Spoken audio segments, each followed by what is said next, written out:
السلام علیکم ورحمۃ اللہ وبرکاتہ۔ الحمد للہ وکفى والصلاة والسلام علی عباده الذین اصطفى خصوصا علی نبیہ وحبیبہ سیدنا ومولانا وملجانا ومأوانا محمد المصطفى وعلى آلہ واصحابہ الذین قاموا بالصدق والصفاء وعلينا معهم إلى يوم الجزاء أما بعد فأعوذ بالله من الشيطان الرجيم بسم الله الرحمن الرحيم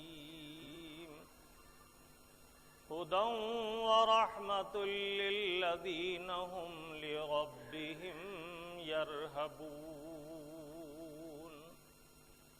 صدق الله المولانا العظيم وصدق رسوله النبي الأمين الكريم ونحن على ذلك ما قال من الشاهدين والشاكرين والحمد لله رب العالمين۔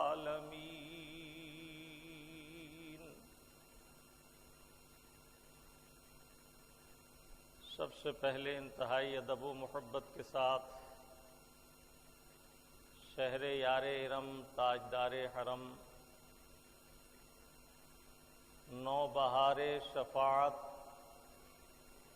شب اسرا کے دولہا سبز گنبد میں آرام فرمانے والے ہم فقیروں کے آقا و داتا احمد مجتبیٰ محمد مصطفیٰ صلی اللہ تعالی علیہ وسلم کے دربار پرانوار میں درود پاک کی نظر محبت پیش کیجیے۔ صلی اللہ علی النبی الامی والہ صلی اللہ علیہ وسلم صلاۃ و سلام علیک یا سیدی یا رسول اللہ۔ ایک بار اور والہانہ انداز میں دہرائیں، صلی اللہ علی النبی الامی والہ صلی اللہ علیہ وسلم صلاۃ و سلام علیک یا سیدی یا رسول اللہ وعلی آلک واصحابک یا سیدی یا حبیب اللہ۔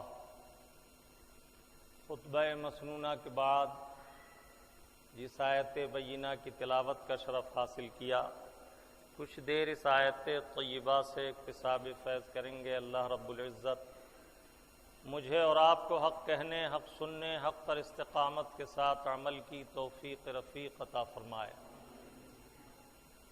یہ ماہ مبارک شعبان المعظم کا مہینہ ہے اور اس کا آخری عشرہ ہے۔ شعبان المعظم اللہ کے محبوب صلی اللہ تعالی علیہ وسلم نے جن مبارک مہینوں کو شمار کیا ان میں سے ایک مبارک مہینہ ہے۔ ایک روایت میں اللہ کے محبوب صلی اللہ تعالی علیہ وسلم نے فرمایا، رمضان المبارک اللہ رب العزت کا مہینہ ہے، لیکن اس کے علاوہ اللہ تعالی عز و جل نے 4 مہینے اور شرف والے رکھے ہیں۔ ان میں ایک ذی الحج، ایک شعبان، ایک رجب، ایک محرم الحرام۔ ایک اور حدیث طیبہ میں آقا نعمت صلی اللہ تعالی علیہ وسلم نے اس ماہ مبارک کو فضیلت عطا کرتے ہوئے اپنی طرف منسوب فرمایا اور ارشاد فرمایا، قال رسول اللہ صلی اللہ تعالی علیہ وسلم شعبان شہری و رمضان شہر اللہ۔ شعبان المعظم میرا مہینہ ہے اور رمضان المبارک اللہ رب العزت کا مہینہ ہے۔ غور کیجئے تو دن، ایام، سال، مہینے سب اللہ رب العزت کے مہینے ہیں، سب اللہ رب العزت کے ایام ہیں، لیکن اللہ رب العزت کے محبوب نے جو یہ ارشاد فرمایا کہ شعبان میرا مہینہ ہے اس میں چند حکمتیں ہیں۔ ایک تو عظیم حکمت یہ ہے کہ اللہ رب العزت نے اپنے محبوب صلی اللہ تعالی علیہ وسلم کو جو کچھ تخلیقات پیدا فرمائیں وہ سب اپنے محبوب صلی اللہ تعالی علیہ وسلم کو اپنے فضل خاص سے عطا فرما دیں، تو گویا اللہ کی عطا سے محبوب پاک صلی اللہ تعالی علیہ وسلم اس کی تمام نعمتوں کے مالک ہیں۔ یہ انعام ہے مصطفیٰ پر خدا کا، یہ انعام ہے مصطفیٰ پر خدا کا کہ سب کچھ خدا کا ہوا مصطفیٰ کا۔ اللہ تعالیٰ عز و جل نے اپنے محبوب کو ساری نعمتوں کا مالک بنا دیا۔ وہ مالک کونین ہیں، وہ پاس کچھ رکھتے نہیں، دو جہاں کی نعمتیں ہیں ان کے خالی ہاتھ میں۔ اس کی ایک حکمت یہ بھی ہے کہ اللہ کے حبیب صلی اللہ تعالی علیہ وسلم نے ہمیں شعبان المعظم کی عظمت اور اس سے فیضان کے حصول کے لیے اس ماہ مبارک کو یہ شرف بخشا کہ اپنی طرف منسوب فرمایا۔ گویا یہ ظاہر فرمایا کہ اللہ تعالیٰ عز و جل نے رمضان کی فضیلت و شرف کو تو کتاب مبین قرآن حکیم میں خود بیان فرما دیا، اور اس کے روزے ہم پر فرض کیے گئے، اس کی راتوں کی عبادت ہمارے لیے اللہ کے نزدیک محبوب ترین عبادات قرار پائیں۔ لیکن یہ ماہ مبارک ایسا مہینہ ہے کہ جس کا تذکرہ قرآن کریم نے وضاحتاً نہیں فرمایا، اور اللہ کے حبیب تو جو کچھ فرماتے ہیں وہ سب مولا تعالیٰ عز و جل کی رضا اور اس کے فرمان ہی سے فرماتے ہیں۔ تو جو ذکر وحی جلی میں آیا تو وہ فضیلت تو رمضان المبارک کی ظاہر ہو گئی، لیکن وحی خفی کے ذریعے اللہ کے محبوب کو اللہ تعالیٰ نے جو علوم عطا فرمائے اور سینہ پاک مصطفیٰ پر جو علوم اللہ تعالیٰ رب عز و جل نے نازل فرمائے، ان کی حکمتوں کو سرکار ظاہر فرمائیں اور بیان فرمائیں کہ یہ مہینہ میرا مہینہ ہے، تاکہ غلامان مصطفیٰ سرکار کی نسبت کو جان کر اس مہینے کے فیضان کی طرف متوجہ ہوں اور اس کی برکات سے زیادہ استفادہ کر سکیں، اور جان لیں کہ جس مہینے کو اللہ کے محبوب نے، ہمارے آقا صلی اللہ تعالی علیہ وسلم نے اپنی پسندیدگی کا یہ شرف و عزت عطا فرما دی کہ اپنی طرف منسوب کر کے فرمایا کہ یہ ماہ مبارک میرا مہینہ ہے، تو اس سے ضرور ہمیں متوجہ اس طرف ہونا چاہیے کہ ہم اس کے فیضان اور برکات سے استفادہ کریں اور زیادہ سے زیادہ فیض حاصل کر سکیں۔ اللہ کے حبیب صلی اللہ تعالی علیہ وسلم کو اللہ تعالیٰ نے یہ شرف و عزت عطا فرمایا ہے کہ جو چیز ان سے منسوب ہو جائے وہ بھی عزت والی ہو جاتی ہے، وہ بھی قدر و منزلت والی ہو جاتی ہے۔ ان کی عظمت و شوکت کا حال یہ ہے کہ عظمتیں تو ان کے پائے اقدس سے وابستہ ہیں، وہ جہاں قدم پاک رکھ دیں، جس چیز کو ان سے نسبت ہو جائے تو وہ عزت والی، شرف والی ہو جاتی ہے۔ ہم جیسے آلودہ حال پراگندہ بندے اللہ کے محبوب کی نسبت سے اس منزل کو پہنچے کہ اللہ تعالیٰ عز و جل اس امت سے محبت فرماتا ہے۔ انبیاء سابقین نے اس امت سے محبت فرمائی، یہ سرکار کی نسبتوں ہی کا فیضان ہے۔ اللہ کے حبیب صلی اللہ تعالی علیہ وسلم کی نسبت سے عزت و شرف ہے۔ اللہ رب العزت ارشاد فرماتا ہے وَلِلَّهِ الْعِزَّةِ وَلِرَسُولِهِ وَلِلْمُؤْمِنِينَ، اللہ کے لیے عزت ہے، رسول اللہ کے لیے عزت ہے، اور مومنین کے لیے عزت ہے۔ جو ان سے نسبت ہو جائے وہ قیمتی ہو جاتا ہے۔ جب تک بکے نہ تھے تو کوئی پوچھتا نہ تھا، جب تک بکے نہ تھے تو کوئی پوچھتا نہ تھا، تم نے خرید کر ہمیں انمول کر دیا۔ آپ مطالعہ کیجئے احادیث طیبات کا تو اندازہ ہوگا کہ انبیاء سابقین پیارے آقا صلی اللہ تعالی علیہ وسلم کی امت کے فضائل و محاسن کو جان کے عرض کرتے، مولا ہمیں امت محمد رسول اللہ میں شامل فرما لے، اے اللہ رب العزت ہمیں ان کی امت میں معین فرما دے۔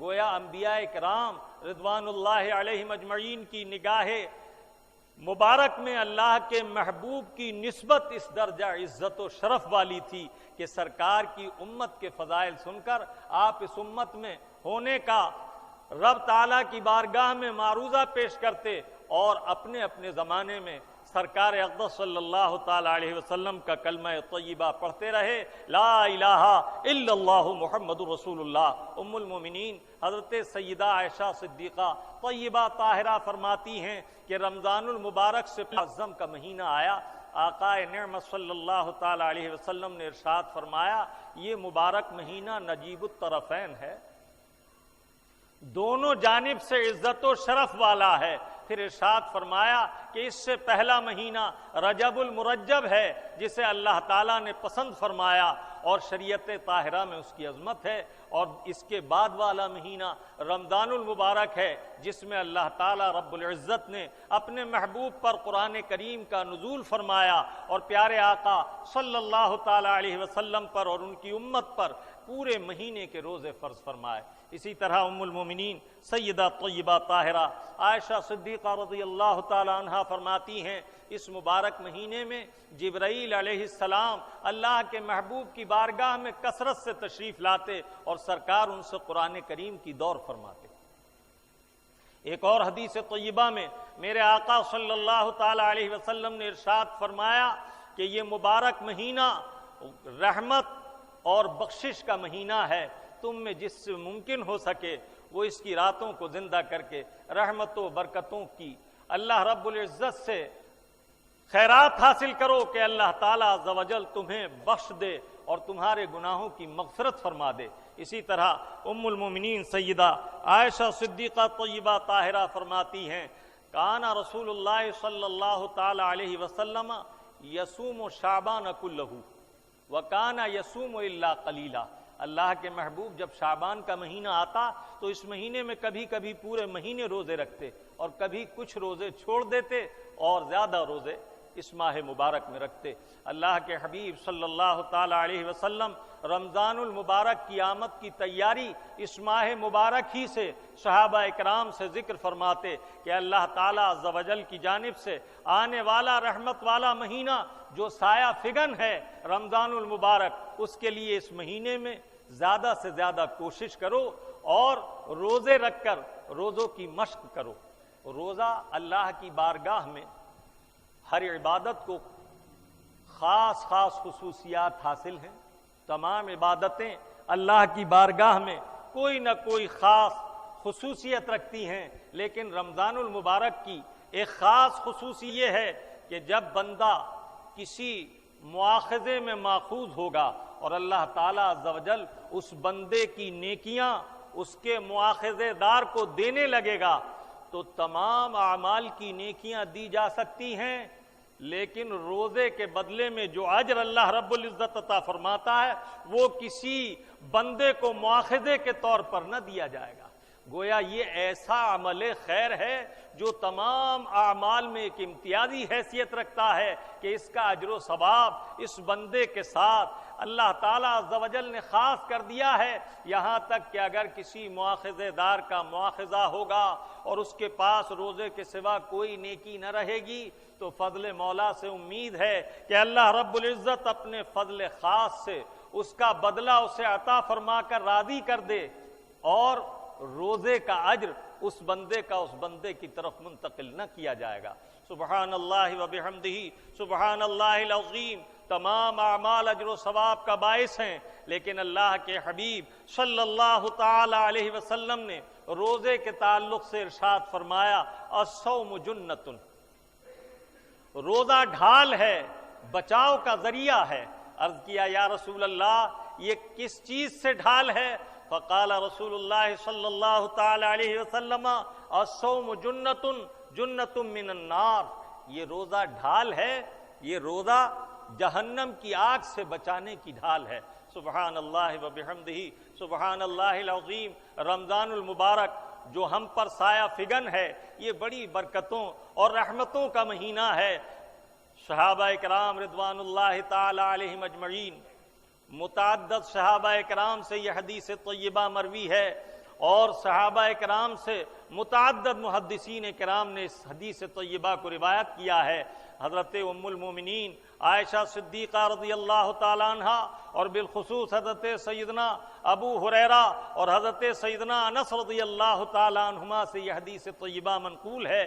آقا نعمت صلی اللہ تعالی علیہ وسلم نے شعبان المعظم کے آخری عشرے میں جب خطاب فرمایا، یعنی وہ دن جو رمضان المبارک میں آنے سے 10 دن سے بھی کم دن رہ جاتے ہیں، جو عشرہ آخرہ یہ ہے کہ اب چند دن کی دیر ہے، انشاءاللہ الرحمن جلدی ہی رمضان المبارک کا آغاز ہوا چاہتا ہے۔ میرے آقا صلی اللہ تعالی علیہ وسلم نے خطاب فرمایا تو ارشاد فرمایا، اے لوگو، تم پر اللہ تعالیٰ عز و جل کی طرف سے ایک ایسا مبارک مہینہ سایہ فگن ہوا ہے کہ جس پاک مہینے میں اللہ رب العزت جنتوں کو آراستہ فرماتا ہے، آسمان کے اور جنتوں کے دروازے کھول دیے جاتے ہیں، اور پھر رمضان کا چاند جب دیکھتا ہے اس وقت سے لے کر جب تک عید کا چاند طلوع ہوتا ہے ان دروازوں میں سے کوئی دروازہ بند نہیں ہوتا۔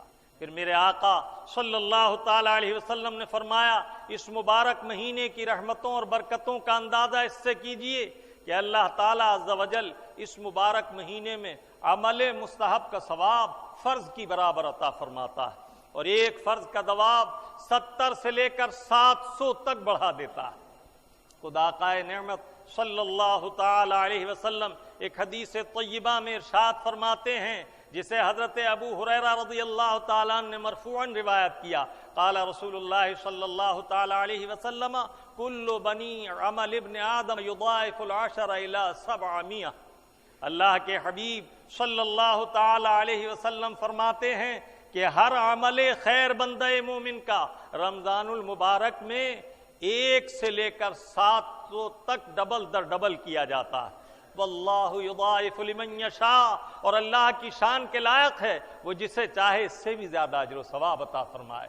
پھر اللہ کے حبیب صلی اللہ تعالی علیہ وسلم نے ارشاد فرمایا، یہ وہ مبارک مہینہ ہے کہ اللہ رب العزت اس مبارک مہینے کے آغاز پر شیاطین کو اور سرکش جنوں کو قید کر دیتا ہے۔ یہ مبارک وہ مہینہ برکت والا ہے کہ اس ماہ مبارک میں اللہ تعالیٰ کی بخشش اور رحمت کے لیے ملائکہ سے اللہ تعالیٰ ندا کراتا ہے، مانگو تم میں سے جو مجھ سے بخشش کا سائل ہے کہ میں اس کے گناہوں کو بخش دوں۔ ہے کوئی مانگنے والا جو مجھ سے رزق حلال کا طالب ہو، میں اسے رزق حلال کی کثرت عطا کر دوں۔ ہے کوئی مجھ سے اولاد کا طالب کہ میں اسے اولاد عطا کر دوں۔ یہاں تک کہ اللہ رب العزت اس ماہ مبارک کے آغاز ہی سے یہ ندائیں فرماتا ہے، اور اللہ کے حبیب فرماتے ہیں کہ اللہ رب العزت کوئی دن ایسا نہیں جاتا کہ جس دن اپنی رحمت کو وسیع نہ فرماتا ہو، اور دن میں ندا کی جاتی ہے کوئی ہم سے بخشش کا طلبگار کہ وہ اپنی رات کی تاریکی کے گناہوں پر شرمسار ہو کر ہم سے تائب ہو اور ہم اس کے گناہ معاف کر دیں۔ اسی طرح رات کی تاریکی جب پھیلتی ہے تو اللہ رب العزت اپنی رحمت کی وسعتوں کا اعلان فرماتا ہے، اور اعلان فرماتا ہے کوئی مجھ سے دن میں کیے گئے گناہوں کی مغفرت کا طلبگار کہ میں اس کے گناہوں کو بخش دوں۔ آپ کا پیارا رب عز و جل قرآن کریم میں ارشاد فرماتا ہے، توبوا الی اللہ جمیعا ایھا المؤمنون لعلکم تفلحون، اے ایمان والو تم سب اللہ کے حضور توبہ کرو تاکہ اللہ تعالیٰ تمہیں کامیابی عطا فرمائے۔ یہ توبہ کیا ہے؟ یہ ایسا مبارک عمل ہے، ایسا مبارک عمل ہے کہ جس طرح شبنم کے پھیلے ہوئے قطرات سبز پتوں پہ موتیوں کی مانند چمک رہے ہوتے ہیں، اور کوئی شخص ان قطرات کی شمار نہیں کر سکتا، لیکن جب سورج طلوع ہو دیر میں سورج کی شعائیں ان شبنم کے قطرات کو آنکھوں سے اوجھل کر دیتی ہیں اور وہ شبنم کافور ہو جاتی ہے، گویا وہ نظر ہی نہیں آتی اور پتے خشک ہو جاتے ہیں۔ بلا تشبیہ سمجھیے کہ توبہ ایسا مبارک عمل خیر ہے کہ جب بندہ مومن توبہ کرتا ہے تو جس طرح سورج کی شعاؤں سے برف کے تودے پگھل جاتے ہیں اور پانی بن کر بہہ جاتے ہیں، یا شبنم کے قطرات خشک ہو کر ہوا میں اڑ جاتے ہیں، اسی طرح بندہ مومن کے گناہ توبہ کی برکت سے اللہ تعالیٰ عز و جل ختم فرما دیتا ہے۔ میرے آقا صلی اللہ تعالی علیہ وسلم ایک حدیث طیبہ میں ارشاد فرماتے ہیں، اے لوگو توبہ کرو کہ یہ وہ مبارک عمل ہے جو تمہارے گناہوں کے انبار کو ختم کرنے والا ہے۔ ایک اور حدیث طیبہ میں میرے آقا صلی اللہ تعالی علیہ وسلم ارشاد فرماتے ہیں، قال رسول اللہ صلی اللہ تعالی علیہ وسلم التائب من الذنب کمن لا ذنب لہ، گناہوں سے توبہ کرنے والا ایسا ہے جیسے اس نے گناہ کیا ہی نہیں۔ یہاں تک کہ بہقی کی روایت میں ایک حدیث طیبہ حضرت سیدنا ابو ذر غفاری رضی اللہ تعالیٰ عنہ اور حضرت سیدنا انس رضی اللہ تعالیٰ عنہ سے مروی ہے کہ اللہ کے حبیب صلی اللہ تعالی علیہ وسلم نے ارشاد فرمایا کہ جب بندہ مومن اللہ تعالیٰ عز و جل کی بارگاہ میں سچی توبہ اور ندامت کے ساتھ تائب ہوتا ہے تو اللہ تعالیٰ نہ صرف یہ کہ اس کے دفتر سے گناہ محو فرما دیتا ہے، بلکہ وہ فرشتے جو گناہ لکھتے ہیں ان سے وہ اس کا حافظہ ختم کر دیتا ہے، اور وہ جگہ جس جگہ پر اس بندے نے گناہ کیا ہوتا ہے اس جگہ سے وہ گناہ مٹا دیا جاتا ہے، یہاں تک کہ جب بندہ اللہ کی بارگاہ میں توبہ صادقہ کے ساتھ حاضر ہوگا تو اس کے ساتھ اس کے گناہ پر کوئی گواہ نہ ہوگا، یہاں تک کہ اللہ تعالیٰ عز و جل اپنی رحمت سے اس کے گناہوں کو نیکیوں سے بدل دیتا ہے۔ معلوم ہوا توبہ ایسا مبارک عمل ہے کہ اس کی وسعتوں کا اندازہ نہیں کیا جا سکتا۔ میرے آقا صلی اللہ تعالی علیہ وسلم نے ارشاد فرمایا توبہ کرو اس سے پہلے کہ توبہ کا دروازہ بند ہو۔ عرض کیا یا رسول اللہ توبہ کا دروازہ بند ہونے سے کیا مراد ہے؟ اللہ کے حبیب صلی اللہ تعالی علیہ وسلم نے فرمایا کہ ایک اللہ تعالیٰ عز و جل نے دروازہ رحمت بنایا ہے جس کی وسعتوں کا حال یہ ہے کہ اسے کھولا جائے تو مشرق و مغرب اس میں سما جائے، ایسا وسیع دروازہ، اور اللہ تعالیٰ عز و جل نے اس دروازے پر اپنے فضل سے توبہ والوں کے لیے اس کو وا کر دیا ہے اور عرش اعظم پر لکھوا رکھا ہے انی لغفار لمن تاب وآمن وعمل صالحا ثم اہتدی، بے شک میں اس کے لیے بخشش کرنے والا مغفرت کرنے والا ہوں جو توبہ کرے ایمان لائے اور اس کے بعد ہدایت پر قائم رہے۔ میرے آقا فرماتے ہیں یہ دروازہ اس وقت تک کھلا رہے گا جب تک قیامت قائم نہ ہو جائے، جب قیامت قائم ہوگی تو یہ دروازہ بند کر دیا جائے گا۔ اب آپ نے سمجھا کہ یہ دروازہ اس وقت بند کیا جائے گا جب قیامت قائم ہوگی، تو یہ جو کہا جاتا ہے کہ توبہ اس وقت سے پہلے تک مقبول ہے جب تک توبہ کا دروازہ بند نہ ہو، اس سے مراد یہی دروازہ توبہ ہے۔ درود پاک سنائیں صلی اللہ علی النبی الامی والہ صلی اللہ علیہ وسلم، صلاۃ و سلام علیک یا سیدی یا رسول اللہ وعلی آلک و اصحابک یا حبیب اللہ۔ خطبہ مسنونہ کے بعد جس آیت بینہ کی تلاوت کا میں نے شرف حاصل کیا، آپ کا پیارا رب عز و جل اس آیت طیبہ میں ارشاد فرما رہا ہے ہدی ورحمۃ للذین ہم لربہم یرہبون، اللہ تعالی عز و جل کی طرف سے ہدایتیں اور رحمتیں ہیں ان بندوں کے لیے جو اپنے رب عز و جل سے ڈرتے ہیں۔ سبحان اللہ وبحمدہ سبحان اللہ العظیم۔ تو گویا اس آیت طیبہ کا عنوان یہ ہے کہ خوف الہی کی عظمت، خوف الہی کا فیضان۔ اللہ تعالیٰ عز و جل ارشاد فرماتا ہے اللہ کی خشیت، اللہ کا خوف ایسا مبارک عمل ہے کہ اس عمل کی برکت سے اللہ تعالیٰ عز و جل اپنی رحمتیں اور ہدایتیں بندے کو عطا فرماتا ہے۔ اللہ کے پیارے حبیب صلی اللہ تعالی علیہ وسلم نے ارشاد فرمایا اللہ تعالیٰ اپنے کسی بندے پر دو خوف جمع نہیں فرماتا۔ کیا مطلب ہے؟ یعنی اگر اللہ تعالیٰ عز و جل کسی بندے کو دنیا میں خوف زدہ کرتا ہے تو آخرت میں اس کا خوف ختم کر دیا جاتا ہے، آخرت میں اسے بے خوف کر دیا جاتا ہے۔ معنی یہ ہے کہ جو بندہ اللہ تعالیٰ عز و جل سے دنیا میں ڈرتا ہے، اللہ تعالیٰ آخرت میں اس پر اس قدر انعام فرمائے گا کہ آخرت میں وہ غمگین نہ ہوگا، خائف نہ ہوگا، خوف زدہ نہ ہوگا۔ اور جو بندہ دنیا میں اس سے بے خوف رہتا ہے وہ اللہ تعالیٰ عز و جل اسے آخرت میں خوف زدہ کرتا ہے۔ معلوم ہوا کہ اللہ کے حبیب صلی اللہ تعالی علیہ وسلم نے حدیث طیبہ میں فرمایا کہ اللہ تعالیٰ کسی اپنے بندہ مومن پر دو خوف جمع نہیں فرماتا۔ اس کے معنی یہ ہیں کہ اگر اللہ کا مومن بندہ، مسلمان بندہ دنیا میں اللہ سے ڈرتا ہے تو اس کے لیے آخرت میں بے خوفی اور بشارت ہے اور رحمت و مغفرت ہے، غفران و حسنات ہیں، برکات ہیں۔ اور اگر وہ اللہ تعالیٰ عز و جل سے دنیا میں بے خوف رہے تو آخرت میں اس پر خوف جمع کیا جائے گا۔ حضرت سیدنا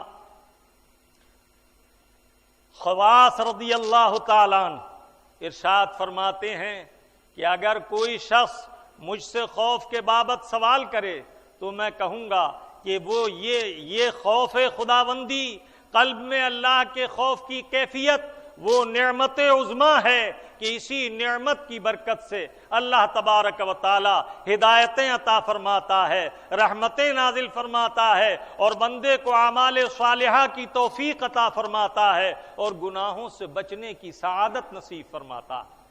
اسی طرح حضرت سیدنا حسن بصری رضی اللہ تعالیٰ عنہ، یہ جلیل القدر تابعی ہیں، صحابہ اکرام رضوان اللہ تعالیٰ علیہم اجمعین سے بالمشابہ اکتساب علم و فیض کیا۔ ان سے معلوم کیا گیا آپ کا کیا حکم ہے خوف خداوندی کے تعلق سے۔ ہم ایسی مجلسوں میں بیٹھتے ہیں جہاں لوگ ہمیں اللہ تعالیٰ کی رحمتیں اور اس کی نعمتوں کے بارے میں پر امید باتیں سناتے ہیں، یہاں تک کہ ہمارا دل مسرتوں سے لبریز ہو جاتا ہے اور ہمارے چہروں سے خوشی اور انبساط ظاہر ہونے لگتا ہے۔ تو ایسی مجلسوں میں بیٹھنا ہمارے لیے کیسا ہے؟ انہوں نے فرمایا میں نے جن بزرگوں کی صحبت پائی ہے ان سے میں نے یہ سبق حاصل کیا کہ ان کے نزدیک ایسی محفل سے بیٹھنے سے اس محفل میں بیٹھنا اچھا ہے جس میں تمہیں خدا کے عذاب سے، اللہ کے خوف سے ڈرایا جائے اور تم اس مجلس سے بجائے فرحاں و شاداں ہو کر اٹھنے کے رنجیدہ ہو کر اٹھو اور تمہاری آنکھ سے آنسو کے قطرات جاری ہو جائیں۔ اللہ اللہ، آنکھ سے آنسو خوف خداوندی سے نکلنا، سبحان اللہ۔ حضرت عمر رضی اللہ تعالیٰ عنہ فرماتے ہیں بندہ مومن کی اعمال کی تھیلی میں، اعمال کے نامہ اعمال میں اس نیکی سے بڑی اور کون سی نیکی ہو سکتی ہے کہ جب وہ اپنے گناہوں کو، نافرمانیوں کو یاد کر کے اپنے مولا کی طرف رجوع لائے اور رات کی تاریکی میں اپنے مولا کی خشیت سے اس کی آنکھ سے مکھی کے سر کی برابر ایک آنسو نکل آئے، یہ اس کی نیکی اس کی تمام نیکیوں سے اعلیٰ ہے۔ معلوم ہوا کہ خشیت الہی ایک اہم ترین نیکی ہے جس کی فضیلت احادیث طیبات اور اقوال علماء و صلحاء اور اولیاء اللہ کے ارشادات سے ظاہر و باہر ہے۔ اللہ کے حبیب صلی اللہ تعالی علیہ وسلم کی بارگاہ سے اکتساب فیض کرنے والے صحابہ اکرام میں حضرت سیدنا ابو ذر غفاری رضی اللہ تعالیٰ عنہ فرماتے ہیں کہ اللہ تعالیٰ کے جہنم کی عذاب کی آگ کو سب سے زیادہ بجھانے والی چیز کے بارے میں تمہیں بتا دوں؟ عرض کیا ضرور فرمائیے۔ فرمایا اللہ کے خوف سے اس کی بارگاہ میں گناہوں پر شرمسار ہو کر رونا۔ یہ آنسوؤں کے قطرات اللہ کے جہنم کی بھڑکتی آگ کو بجھانے کے لیے ہیں۔ اللہ کے حبیب صلی اللہ تعالی علیہ وسلم سے ایک حدیث طیبہ روایت کی گئی جسے جامع صغیر میں نے دیکھا اللہ کے حبیب صلی اللہ تعالی علیہ وسلم مقام محمود پر جلوہ گر ہوں گے۔ جہنم کو اس دن اللہ تعالیٰ عز و جل نے 72,000 لگاموں کے حلقوں میں قید کیا ہوگا اور ہر حلقہ لگام پر 72,000 فرشتے ہوں گے، یہاں تک کہ جہنم کو جوش آئے گا اور یہ اپنے مقام سے چلے گا، انبیاء اکرام کے مواقف کے سامنے سے گزرے گا۔ اس روز اللہ کی خشیت کا حال یہ ہوگا کہ ہر ایک اپنے نفس پر اللہ تعالیٰ کے غضب سے خوف کر رہا ہوگا، یہاں تک کہ یہ جہنم اسی صورت سے جوش پر بڑھتا ہوا اللہ کے حبیب کے موقف پاک کے سامنے آئے گا۔ اللہ کے حبیب اپنے مقام سے اتر کر اس کے مقابل اس کے سامنے آئیں گے اور ارشاد فرمائیں گے ارجع الی مکانک، اپنے مقام کی طرف لوٹ جا۔ یہ جہنم اللہ کے حبیب کی یہ بات سنے گا، یہ ارشاد سنے گا اور عرض کرے گا خلی یا حبیبی یا رسول اللہ فإنک علی حرام، اے اللہ کے حبیب، اے اللہ کے رسول، میرا راستہ چھوڑ دیجئے، آپ تو میرے لیے حرام کر دیے گئے ہیں۔ اللہ کے حبیب پھر وہی ارشاد فرمائیں گے، لگام پکڑ کر جھٹکا دیتے ہوئے فرمائیں گے ارجع الی مکانک۔ اللہ تعالیٰ عز و جل کی طرف سے حکم ہوگا کہ ہمارے حبیب کی اطاعت کر، یہ جہنم اپنے مقام کی طرف لوٹے گا، اور اس کی بھڑکنے کی حالت یہ ہوگی کہ یہ پوری طرح جوش پر ہوگا۔ پھر حضرت جبرائیل علیہ السلام، ایک روایت میں ہے کہ حضرت جبرائیل علیہ السلام حاضر بارگاہ ہوں گے اور ایک پیالہ حضور کی بارگاہ میں پیش کریں گے۔ یا رسول اللہ، آپ اپنے دستے کرم سے اس پانی کے چھینٹے جہنم پر ماریے تاکہ اس کا جوش ٹھنڈا ہو۔ اللہ کے حبیب اس پانی میں اپنا دست مبارک ڈبو کر پانی کے چھینٹے دیں گے جس سے اس کا جوش کم ہو جائے گا۔ حضرت جبرائیل امین علیہ السلام سے اللہ کے حبیب فرمائیں گے کہ اے جبرائیل، یہ کون سا پانی ہے؟ حضرت جبرائیل علیہ السلام عرض کریں گے یا رسول اللہ، یہ آپ کی امت کے صالحین کے اللہ کے خوف سے نکلنے والے آنسو ہیں۔ ان آنسوؤں میں اللہ تعالیٰ عز و جل نے یہ قوت رکھی ہے، یہ کیفیت پیدا فرما دی ہے اس کریم کے کرم کے قربان جائیے کہ اسی نے وجود بخشا، اسی نے توفیق بخشی، اسی نے خشیت کو قلب میں پیدا کیا، اسی نے خشیت کی وجہ سے آنکھوں سے آنسو جاری کر دیے، اور اسی نے ان آنسوؤں میں ایسی برکت اور ایسی رحمت رکھ دی کہ کل قیامت میں جہنم کی آگ کے جوش کو سرد کرنے کا باعث ہوگا۔ اللہ تبارک و تعالی ہمیں اور آپ کو اپنے خوف کی اور اپنی خشیت کی دولت سے مالا مال فرمائے۔ اللہ رب العزت نے قرآن کریم میں جگہ جگہ اپنے خوف اور خشیت کی عظمت اور اس کی تعریف بھی بیان فرمائی اور ترغیب بھی دلائی۔ آپ کا پیارا رب عز و جل آپ سے سچ کہنے اور جھوٹ کو ترک کرنے کی تاکید فرماتا ہے۔ اللہ رب العزت آپ کو برائی کو چھوڑنے اور نیکیاں کرنے کی تاکید فرماتا ہے۔ اللہ رب العزت ارشاد فرماتا ہے کسی سے خوف زدہ ہو کر حق کے خلاف کلمہ زبان پر نہ لاؤ، کسی سے خائف ہو کر جھوٹ کا سہارا نہ لو، بلکہ اللہ رب العزت تو صاف صاف لفظوں میں ارشاد فرماتا ہے فَاخْشَوْنِي وَلَا تَخْشَوْهُمْ، مجھ سے ڈرو، لوگوں سے مت ڈرو، وَلَا تَخْشَوُا النَّاسَ، لوگوں سے نہ ڈرو، فَاخْشَوْنِي، مجھ سے ڈرو۔ اور ارشاد فرماتا ہے خَافُونِي إِن كُنتُم مُّؤْمِنِينَ وَلَهُمْ خَافُونِي إِن كُنتُم مُّؤْمِنِينَ، جگہ جگہ ذکر ہے، لوگوں سے نہ ڈرو، اللہ کی مخلوق سے نہ ڈرو، بندوں سے نہ ڈرو۔ اس نہ ڈرنے سے مراد کون سا نہ ڈرنا ہے؟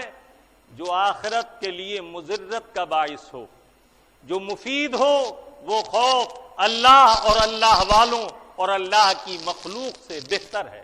معلوم ہوا کہ اللہ تعالیٰ عز و جل مضر خوف سے ہمیں روک رہا ہے اور مفید خوف کی تاکید فرما رہا ہے۔ اور اس آیت طیبہ میں خافونی ان کنتم مومنین، مجھی سے ڈرو اگر تم ایمان والے ہو، یہاں تو واضح کر دیا گیا کہ مومن کی شان یہ ہے کہ وہ حق کے خلاف کسی امر سے نہیں ڈرتا۔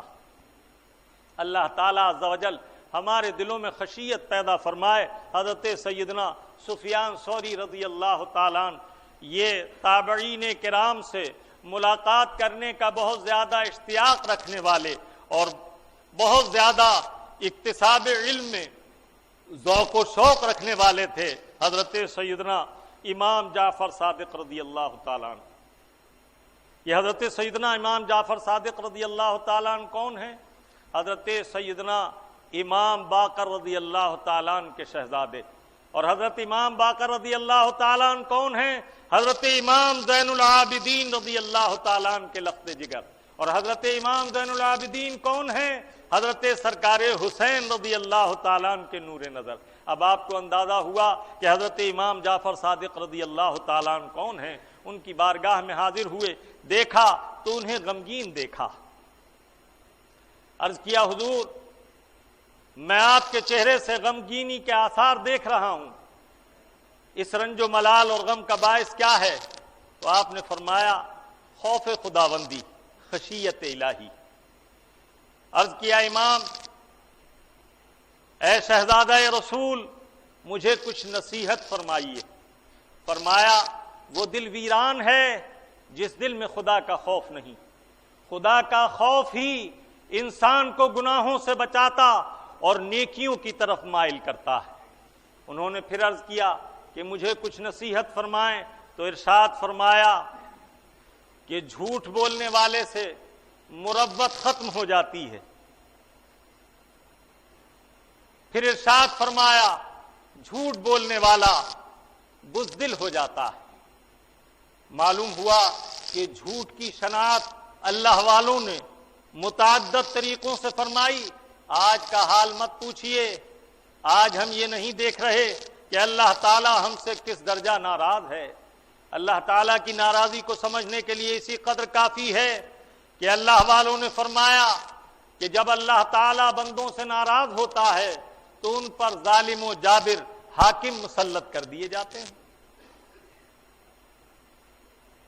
آج دیکھیے کہ آج کیا حالات ہیں، لیکن ہمارا حال یہ ہے کہ ہر ایک سے خوف زدہ ہونے کے لیے تیار ہیں، لیکن اپنے مولا کا خوف دل سے نکال دیا۔ میرے آقا و مولا صلی اللہ تعالی علیہ وسلم فرماتے ہیں اللہ تعالیٰ نے دو آنکھوں کو مامون کر دیا ہے، یہ دو آنکھیں جہنم کو نہ دیکھیں گی اور جہنم میں نہ داخل کی جائیں گی۔ عرض کیا یا رسول اللہ صلوات اللہ علیہ، اے اللہ کے حبیب ہمیں آئیے وہ مبارک دو کون سی آنکھیں ہیں؟ ارشاد فرمایا ایک وہ آنکھ جس نے ممنوعات شرع سے خود کو روکے رکھا، شریعت طاہلہ کے خلاف امور کو اپنی آنکھ سے نہ دیکھا۔ آج ذرا سوچئے، پردہ فرض ہے عورتوں پر، غیر محرم کو دیکھنا بالقصد حرام ہے، لیکن آج کا حال یہ ہے کہ اس منظر سے بچنے کی کتنے لوگ کوشش کرتے ہیں۔ اللہ تعالی ہمیں توفیق عطا فرمائے۔ تصویر دیکھنا حرام ہے، فلم دیکھنا، سنیما دیکھنا حرام ہے۔ ہم بے تکلف اپنی آنکھوں کو ان خلاف شرع نظاروں میں گم رکھتے ہیں۔ دوسری کون سی آنکھ ہے؟ فرمایا وہ آنکھ جو رات کی تاریکی میں اپنے مولا کے خوف اور آخرت کے عذاب کی خشیت سے اپنے گناہوں کو یاد کر کے بھیگ جاتی ہو، اس سے آنسو نکل آتے ہوں۔ یہ دو وہ آنکھیں ہیں جنہیں اللہ تعالیٰ عز و جل جہنم سے محفوظ رکھے گا، انہیں جہنم کی آگ نہ چھوئے گی۔ ایسی احادیث طیبات اور ایسے مبارک واقعات جمع کیے جائیں تو کثرت کے ساتھ آپ کو ملیں گے۔ پیارے آقا صلی اللہ تعالی علیہ وسلم نے ارشاد فرمایا اپنی آنکھوں کی حفاظت کرو۔ عرض کیا یا رسول اللہ آنکھوں کی حفاظت سے کیا مراد ہے؟ فرمایا خلاف شرع امور کو نہ دیکھو۔ اسی طرح وہ چیزیں جو باعث شرم و حیا ہیں، غیروں کی شرمگاہ کو دیکھنا تو بد سے بدتر امر ہے کہ اس کی شناعت میں کیا عرض کروں۔ اپنی شرمگاہ کی طرف اللہ کے حبیب نے حکم فرمایا بے ضرورت شرعی نگاہ نہ ڈالو، کہ یہ مبارک وہ نظر ہے جو اللہ کے اچھے مناظر اور اچھے مقاصد کے لیے عطا کی گئی ہے۔ ضرورتاً عند الشرع، ضرورت ہو تو دیکھو ورنہ اس سے بھی نظر بچاؤ۔ اور آج کل کا ماحول اس قدر آلودہ ہو گیا کہ علمان الحفیظ اس مبارک مقام پر بیٹھ کر اس تذکرے کے کرنے میں بھی حیا و شرم حائل ہے۔ اللہ تعالی ہمیں اور آپ کو محفوظ رکھے۔ اللہ کے حبیب نے ارشاد فرمایا الملعون الناظر والمنظور، ایسی چیز کا دکھانے والا دیکھنے والا دونوں ملعون ہیں۔ جس پر اللہ و رسول کی لعنت ہو اس کا ٹھکانہ کہاں ہے؟ اللہ کے حبیب صلی اللہ تعالی علیہ وسلم نے اس مبارک مہینے کے آخری عشرے میں وعظ فرماتے ہوئے ارشاد فرمایا اللہ کی بارگاہ میں رجوع لاؤ، اللہ کی خشیت کے لیے اس کے عذاب کو یاد کرو، اپنے گناہوں کو یاد کر کر خجل خجل جاؤ، شرمندہ ہو جاؤ اور اس کی بارگاہ میں سچی توبہ کرو اور اس آنے والے مبارک مہینے کا استقبال کرو جو سراپا رحمت، بخشش اور مغفرت بنا کر بھیجا جا رہا ہے، جس کی ایک ایک نیکی 700 سے بھی بڑھا دی جاتی ہے۔ اس مبارک مہینے کا استقبال کرو، اور اللہ تعالیٰ عز و جل ہمیں رمضان کا شایان شان استقبال کرنے کی توفیق عطا فرمائے۔ اللہ کی رحمتوں کی رحمت کی وسعت کون بیان کر سکتا ہے؟ اس کی رحمتوں کے قربان جائیے۔ ہوا کی وسعت دیکھیے کیسی عظیم نعمت ہے، کون اس کی نعمتیں بیان کرے، لیکن رمضان کی نعمت ایسی عظیم نعمت ہے، کنواں قریب بلاتا ہے تب پانی کی نعمت دیتا ہے، کعبہ معظمہ قریب بلاتا ہے تب جا کر حاجی بناتا ہے، لیکن یہ رمضان ایسا مبارک مہینہ ہے کہ یہ تمہارے گھروں میں آ کر مہمان ہو جاتا ہے، کنویں کی طرح قریب نہیں بلاتا بلکہ بادل کی طرح گھروں پر آ کر سایہ فگن ہو کر اپنی رحمتیں برساتا ہے۔ میرے آقا نے فرمایا اس مبارک مہینے میں ایک گھونٹ پانی سے جو کسی روزے دار کا افطار کرا دے اسے ایک روزے دار کی برابر ثواب ملے گا، اور اللہ تعالیٰ عز و جل روزے دار کے ثواب میں کمی نہ کرے گا۔